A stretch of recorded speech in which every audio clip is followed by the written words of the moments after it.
how much longer is it? This is America's starting five. Okay.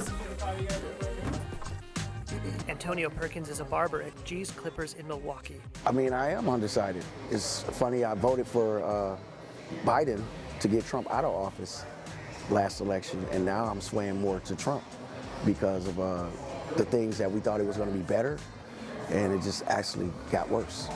So, yeah, I'm definitely don't know which way to sway at this point.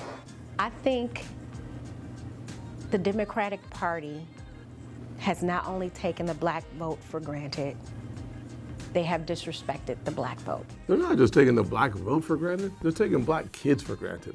The one thing you'll find in these monopolies called blue cities are poor education systems for black kids. They will not educate our black kids, but our black kids will be shot in those same communities, and nothing will be said. Black Lives Matters when? Only when law enforcement is involved? Why doesn't it matter when it's black on black crime? Why doesn't it matter when you see the egregious behavior brought upon a community by other people in the community? Why doesn't it matter when the liberal elite are the ones making the laws and then not allowing black kids in Chicago to travel to other public schools in Chicago because they're coming from the wrong neighborhood? The biggest question I'm asked everywhere I go is, you're a Republican, right? Yeah, I am. So, what have y'all done for black people? And I always get excited. Because it's like, do you know who brought HBCU fund? Actually, I start off by saying, do you like HBCUs? And they're like, of course I do. Do you know who brought the funding to the highest level in the history of the country? The Republican Party. Like, I didn't know that. Who made it permanent? The GOP. I didn't know that. Do you like low unemployment or do you prefer high unemployment? Low unemployment. Who brought it down to the lowest level? It's 6.4 right now. Right. Unemployment rate is 6.4, and under Donald Trump, it was 5.6. Wages grew faster at the bottom than it did at the top.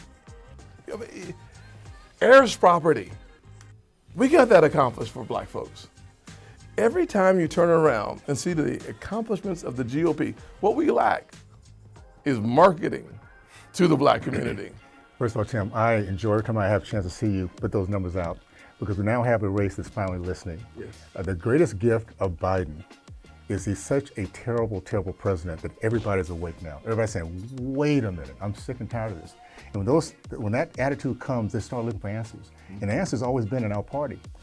What I love is what happened to me 40 years ago. Once you understand this, once you get out of that, you'll never go back to it. Because it's an emotional thing. It's something that can deep into your soul, where you realize we have been used, abused, and discarded for decades. It's been the strategy of misery has been the Democratic Party. And thank goodness now that they're listening, your message is going to fly through, and we're going to let people know, listen guys, we've been there, we've done that, and if we can do this, if we can come out of that malaise and have the biggest, most exciting dream about our country, if we can do it, you can do it. And that's our message. I can't say it any better than a gentleman who's at a barbershop I go to back home. I represent a district right outside Detroit, Michigan's 10th Congressional District. And when I went to a barbershop, we were having this conversation. And like you were saying, Bert, his eyes are being opened. And this gentleman went through painstakingly. He said, think about it. Who is at the top of these organizations and what do they look like? Who's the top of the organization of UAW and what do they look like? Shawn Fain, liberal white male. Who's the top of the NEA? Randy Weingarten, liberal white female. You look at the cities. You look at the state of Michigan, and African Americans in Southeast Michigan are looking out and they're saying, who is running this system? And increasingly they're seeing there are people who don't look like them, and increasingly are putting policies in place that don't benefit them. And then in their same barbershop, they're looking at the only black congressman in the state of Michigan. And I'm talking about school choice. I'm talking about energy choice.